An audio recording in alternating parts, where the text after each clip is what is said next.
Então, a gente está aqui no Rio+20, que é a conferência preparatória das Juventudes para Rio+20. E está uma mobilização muito bacana, muito bonita aqui, gente do Brasil e do mundo inteiro. E um dos temas que hoje está permeando o debate, as conversas, não somente aqui, mas mundo afora, é em relação a essa destruição que ocorre ainda no Brasil e mundo afora, destruição das florestas, poluição da natureza. E a mensagem que a juventude vem trazendo é de mobilização social intensa mesmo, tentando fazer com que o máximo de jovens participem, e é inato, é intrínseco à juventude essa disposição, essa gana de participar, de fazer ativismo, de fazer militância de rua, manifestação de rua, mobilização popular.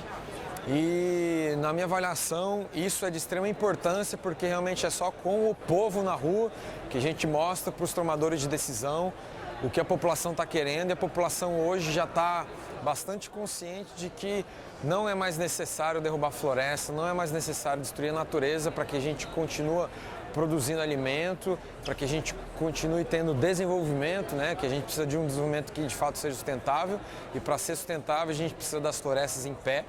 Então a juventude no Brasil, ela está bastante mobilizada. Nesse último período a gente teve uma mobilização contra as alterações do Código Florestal. No Brasil afora foram formados comitês, núcleos universitários, comitês estaduais, comitês locais para fazer a luta contra o Código Florestal. Também a gente teve uma organização bastante intensa contra a usina de Belo Monte, e agora que a gente está vendo que o governo Dilma, infelizmente, com relação à dimensão ambiental, ele vem tendo uma postura de implementação de retrocessos socioambientais, desmantelando a legislação ambiental que foi construída nos últimos 20, 25 anos. Então, por que a gente tem essa avaliação de que o governo Dilma está implementando retrocessos socioambientais? A mobilização a partir desse momento não vai ser somente contra uma construção específica, como no caso de Belo Monte, ou somente contra o projeto do Código Florestal. A mobilização agora é permanentemente contra os retrocessos socioambientais do governo Dilma. Inclusive agora na Rio+20 a gente vai ter uma marcha chamada Marcha Ré, que é a marcha contra os retrocessos socioambientais do governo Dilma. Também algumas mobilizações contra Belo Monte, do grupo do Xingu Vivo. E a partir desse momento, a partir da Rio+20, a gente vai fazer essa articulação a nível nacional para continuar travando essa luta contra os retrocessos socioambientais do governo Dilma. E a gente não pode se restringir somente à dimensão política, a dimensão da mobilização, a dimensão do movimento social, da ecologia política. A gente também tem que colocar a mão na massa, a gente tem que aplicar a alternativa, a gente tem que materializar aquilo que a gente considera alternativa. Porque o que está causando uma boa parte desses retrocessos ambientais é o agronegócio no modelo de monocultura dele, é a visão desenvolvimentista que acha que o país, o mundo tem que crescer economicamente a qualquer custo. Então a juventude, a população como um todo, tem também que se engajar em projetos práticos de agroecologia, de permacultura, de direção de energias alternativas, de produção de alimento urbano também, enfim, na maior possibilidade, na maior gama possível de projetos que implementem alternativas. E é outro chamado que a gente tem que fazer para todo mundo, né? O pessoal que está com a mão na massa, que está trabalhando com agroecologia, com permacultura, se engajar na ecologia política, e aqueles que estão mobilizados politicamente, no movimento social, na ecologia política, também se engajarem na materialização dessas alternativas, né? Fica aí a mensagem: mobilização, movimento social e materialização das alternativas ecológicas, para que a gente consiga construir um novo mundo possível. Valeu, gente!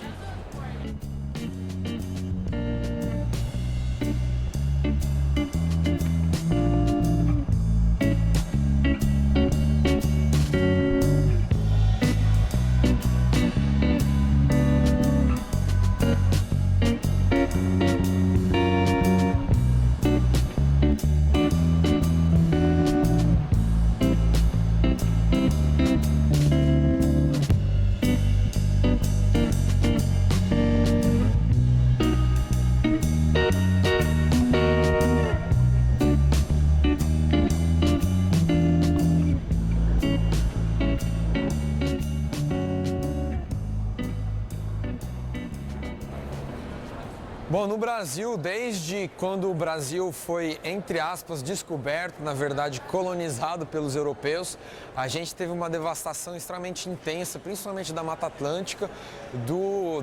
De toda a Mata Atlântica original, hoje a gente só tem 7% aproximadamente. O bioma cerrado hoje é, junto com a caatinga, o que está mais sendo devastado, principalmente para a criação de gado, para a plantação de soja. E a Amazônia, já da original, da Amazônia original, a gente já teve mais ou menos 20% dela é devastado. Essas matas todas, em vários sentidos, de biodiversidade, para o clima, a nível local, para as populações que dependem da mata, da produção de alimentos, elas são extremamente importantes. E aí, expandindo essa importância regional, dessa importância local, para nível global, a gente pode falar das mudanças climáticas que estão acontecendo em grande medida porque as florestas estão sendo dizimadas. O PNUMA, que é o Programa das Nações Unidas pelo Meio Ambiente, no fim do ano passado soltou um documento avaliativo de como a política ambiental planetária ocorreu desde a Eco 92 até agora o Rio+20, e nesses 20 anos, 300 milhões de hectares de florestas foram derrubados, foram deflorestados mundo afora. Isso é uma catástrofe, uma hecatombe, por vários motivos, principalmente pelas mudanças climáticas e pela dependência que as populações locais têm dessas matas em pé. Então a gente tem que lutar mesmo, se engajar no movimento social para passar a mensagem que a população vê a importância das florestas em pé e que a gente luta por isso, né? Ok. Tranquilo.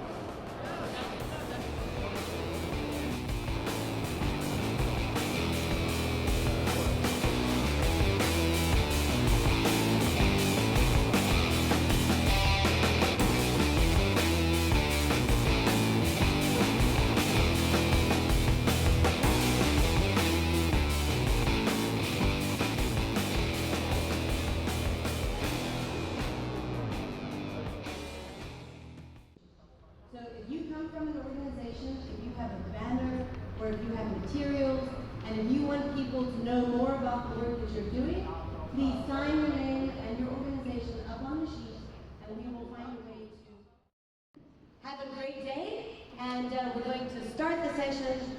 Everything we needed to know about Rio+20, but we're too afraid to ask.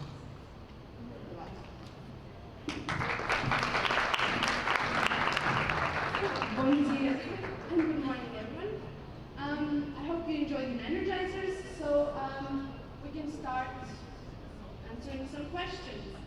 So, as Carol said, today's session is about all questions. It just sounds good.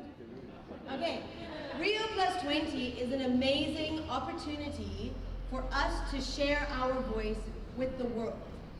It's an opportunity for us as young people to say what we think needs to change in the world. It's an opportunity for us to put into action the things that we need to change now to ensure. The first thing you need to know about Rio+20 is that not everybody knows what's going on. It's huge, it's complicated, and information changes every single day. So one day you might think that you know something, and the next day it changes. Now no one's childrenyouth.org, and we will put information from our site there, so you can also go to the website and be updated. So we'll start. And how many of you are accredited for Rio+20? Whoa. How many of you are excited to go to the Rio+20? Yeah. By the way, the major group for children and youth has a universal symbol of when we are ready to go. So if you like something during the day, feel free to twinkle away. Twinkle, twinkle. Okay. Leaders discussing what development we have and what development we need to have. After that, we had Earth Summit in 1992 that actually defined sustainable development or put our ideals into something that is more actionable. Because we can have ideal development, generations unborn, will have minimal standards of rights and having minimal conditions for survival.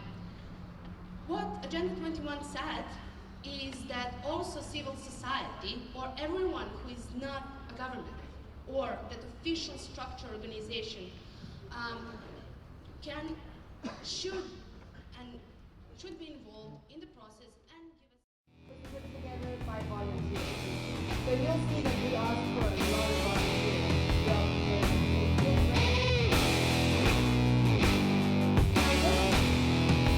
Sound good?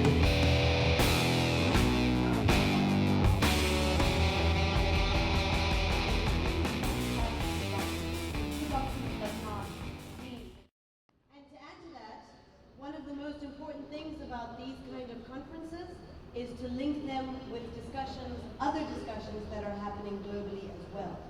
So a big topic at the moment is the post-2015 discussion with the expiration of the Millennium Development Goals. So we are starting to see development goals, what dialogue needs to happen. And as Ivana said, we don't necessarily know how that's going to happen. And that's why we need you guys in this room.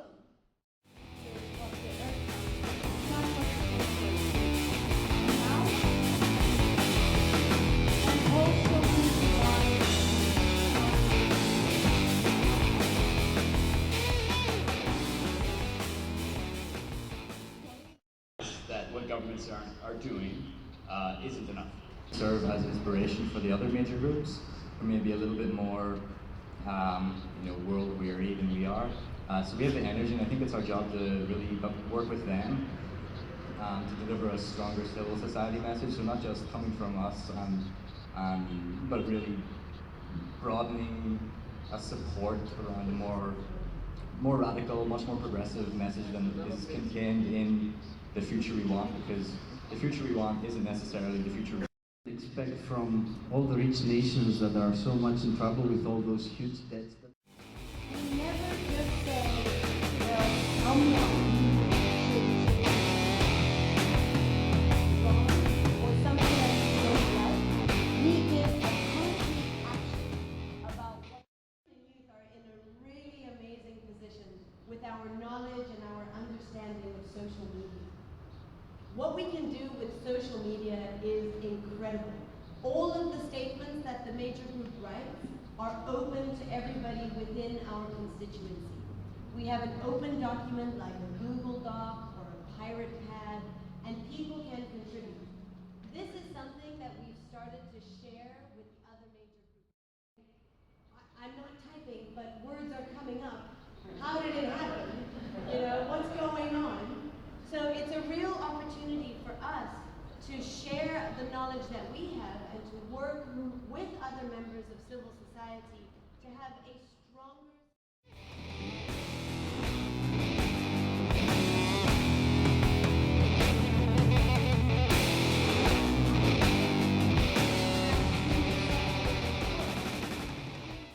It's also about the system that doesn't work, and it's about actually values that we have. If the value is to have as material things as you want, of course things will not work, and everyone will strive to have as much things as they don't need. It's more creating the values, what's important for people, and where is that change actually comes from. And that's it.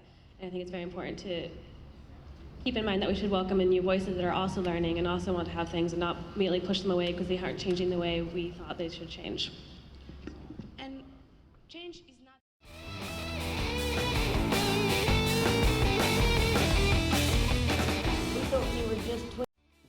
E nunca vai deixar de ser difícil, porque não é a questão é mudar, a mudança é a questão do mundo em si, não falando só do meu país, mas em relação do mundo, que é uma questão muito cultural, né? Que já essas dificuldades elas já existem de contexto diferente e que ela já se iniciou, né? E como espaços como esse tá reunindo pessoas de classes diferentes, né, de outros países, mas com um propósito único, né, que é estar se unindo, trocando experiência para elaborar plano ou uma ideia para conseguir mudar a nossa realidade. Can I ask someone if you can, in short, translate? Or giving the main points? Doing advocacy and communications for the African Union. Just a few suggestions that I would have for us as youth. We are innovative, we are creative, we think out of the box. We can explore ways in which we can engage with our governments in a sustainable way, in which we can follow up the outcomes of this conference. For example, the African youth are organizing a session with the African Union delegation and with member states from Africa, because we have realized that at the end of the day, we need the governments to stamp the imprimatur and have this policy recommendations that we want. But we don't want to just stop there. We want a way in which we can engage our governments after Rio+20, so that we can have a sustainable way in which we can have an exchange with the government. So if we can also, as the MGCY, see ways in which we can link our youth with our governments, so that we can have like a legal basis to follow up recommendations. Otherwise, we'll have a rhetoric where we move from conference to conference, lobbying and doing activism without a sustainable way in which we can follow up. Thank you very much. And just to add to that, You should wake up in the morning and think, this is what I want to do. Not that it's another thing that I have to do, not that it's really hard work all the time. We need to inject within ourselves some inspiration, some motivation, and have fun. Imagine the opportunities of making the world a better place. Imagine what we could do. It's endless. So we need to draw.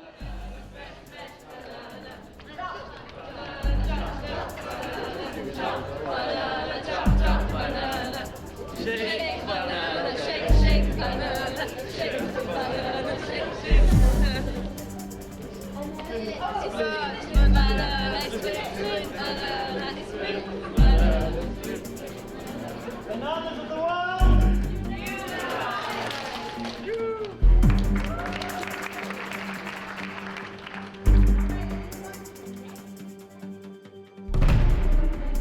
you can share your experience.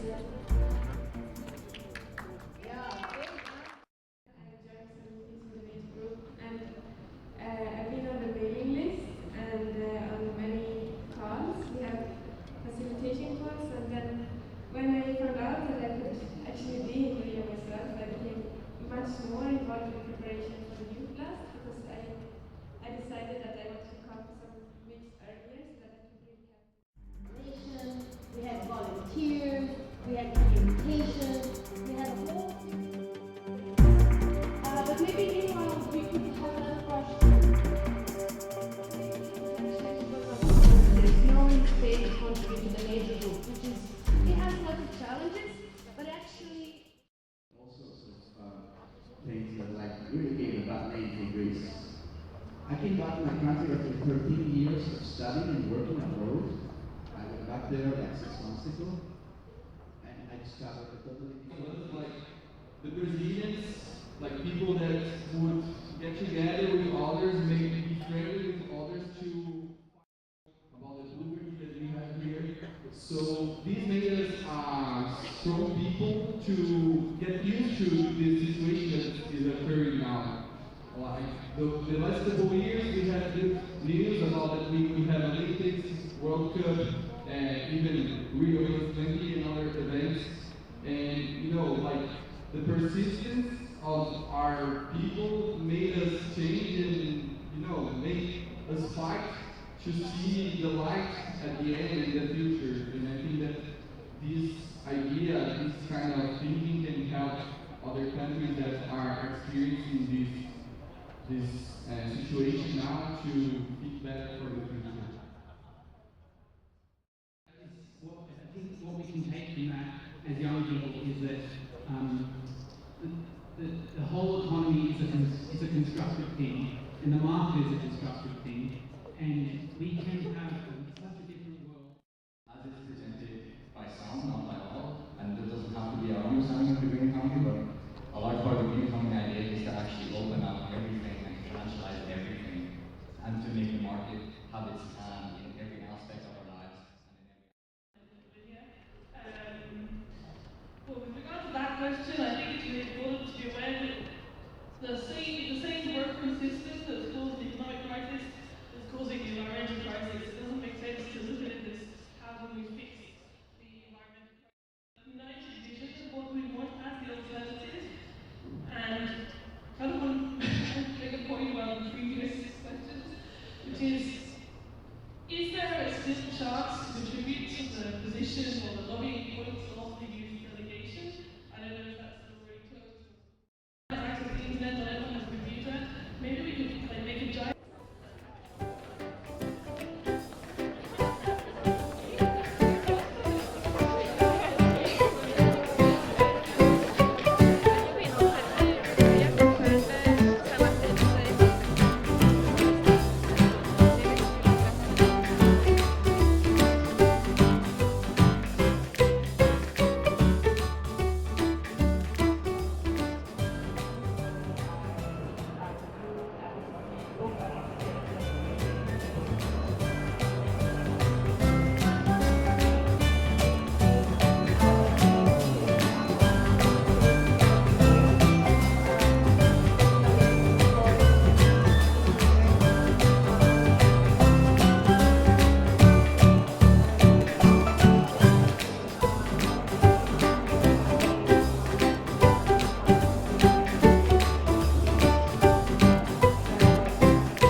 Can everyone hear what everyone's saying? Okay, let's try and be a bit louder. I met a very energetic and very visionary youngest man, Piccolo from Brazil, Rio. He is currently doing a bachelor degree in environmental engineering. His vision is about the clean energy, so I'm really glad to meet this guy.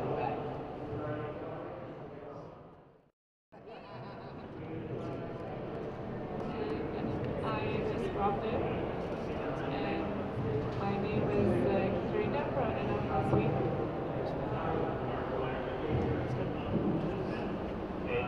I met Harry from UK, from England, and he came here with a friend on a personal basis, not as a member of any organization, and well, he's here, special for this workshop, because of his interest on the question of fossil substances.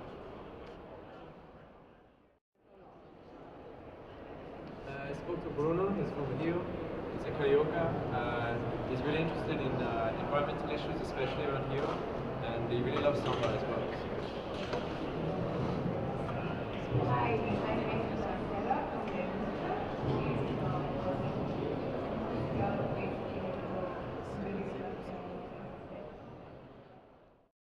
A really cool campaign about getting the target of 51% of people riding the bike every day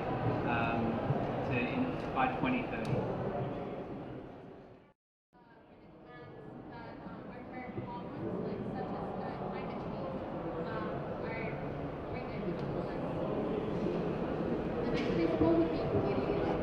Community life would be art, I think, stands for the respect we should have for each and every single one of our communities.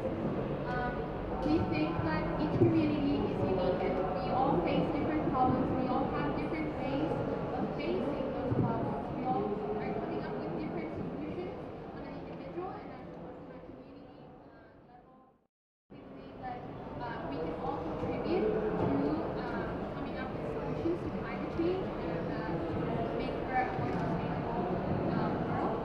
So we are trying to build networks of young people, regional, as well as in other countries in the world. And we wanted to come to Rio with, this is how we came up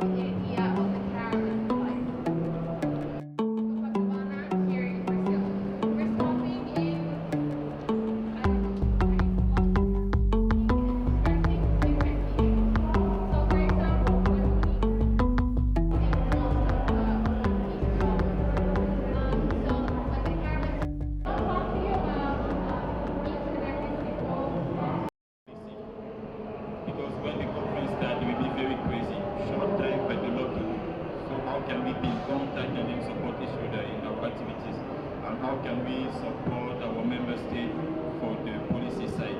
Because we, as young people, the only thing we can do is involved in the preparatory process, and then at the last days of the conference or the prep-con, we want to put an input, they will say no, because they will only take the point they have been working on since the meetings which happened before. And the only opportunity we have now to bring something in the final document is who is in contact with is our national delegation, for example, she is. And how can we make sure that the national delegation is aware about the key bullet point of African youth?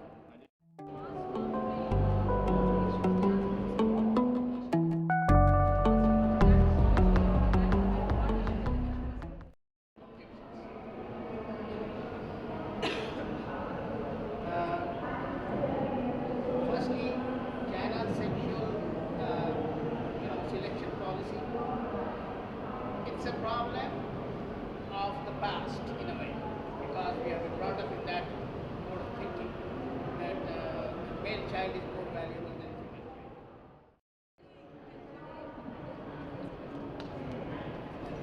A gente tem que ver como é que vai ser, né, essa transição, porque está levando um tempo.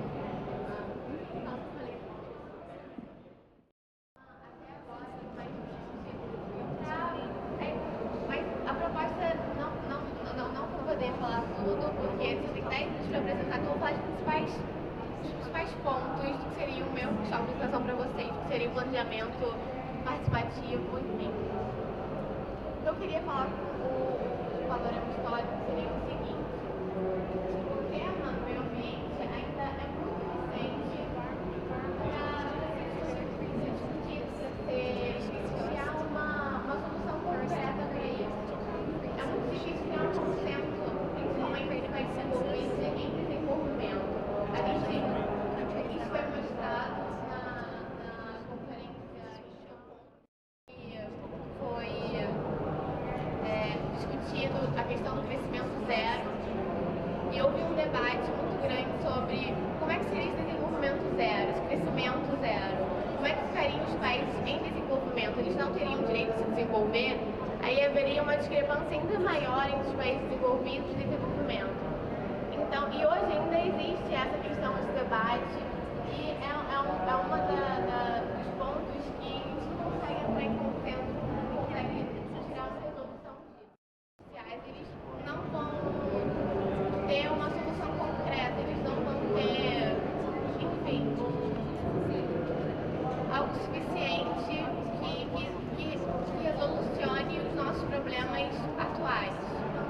Então, para isso é necessário a mobilização da gente, principalmente dos jovens que estão mais engajados na questão ambiental, para que a gente consiga pressionar os grupos a hierarquia, enfim, os grupos maiores, para que a gente consiga alguma solução agora. Então, eu andei pesquisando assim, sobre planejamento participativo, ouvi umas palestras sobre isso. Seria basicamente assim: a dissolução de uma organização hierarquizada para uma organização horizontal. Porque o Brasil não consegue, não tem muito essa tradição de participação. Nós somos um país que temos uma história muito autoritária, então a gente aceita muitas coisas que vem. Então, no Senai São Paulo tem todas as unidades um programa que fomenta uma rede social de pessoas e instituições visando o desenvolvimento conjunto delas. Então, eu moro no bairro do Campo Grande, lá em São Paulo, e aí eu pego todos os líderes comunitários daquela região,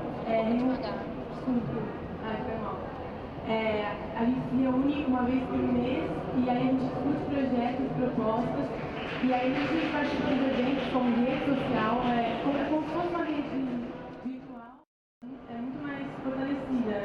E aí a gente tem projetos de artesanato, projetos de política pública, projetos de plantio de árvores, projetos de decoração no Natal. A comunidade leva a intenção dela, a necessidade, a demanda que ela tem, e a gente, no meio da rede, busca a solução.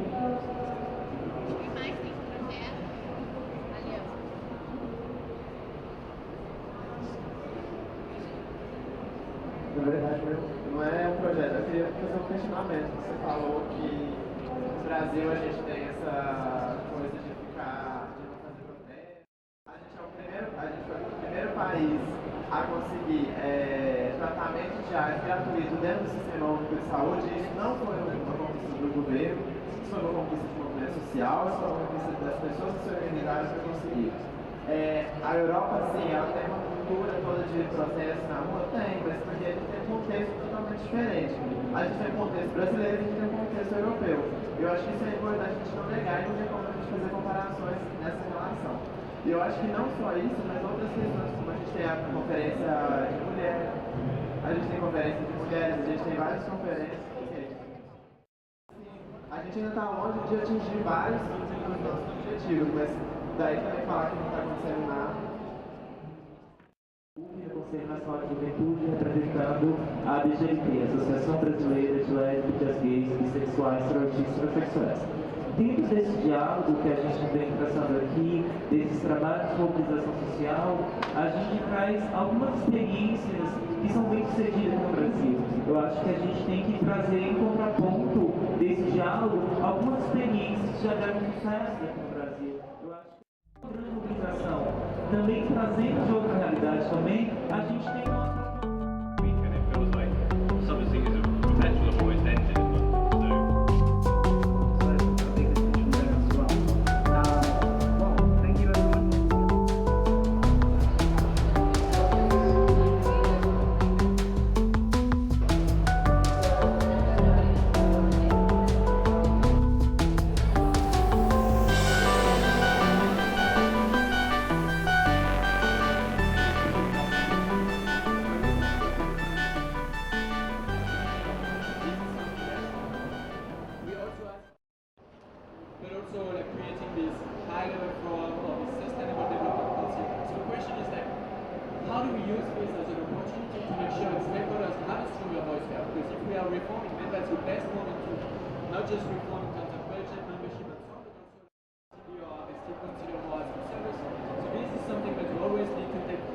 Consideration when we do our work around upgrading unit is that this is also bridges at the same time between these key demands that we have on the table.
United Nations, what essentially a specialized agency stands for is, if you want, an autonomous governance platform for employment of decent work, and its decision-making platform is essentially the governments coming together in the ILO and taking decisions as sovereign governments there. Once they decide where decisions then can either be questioned or they can be diluted or they become part of bigger political issues. And as you know, environment is always on the second or third. It is about strengthening the governance for environment. From the voice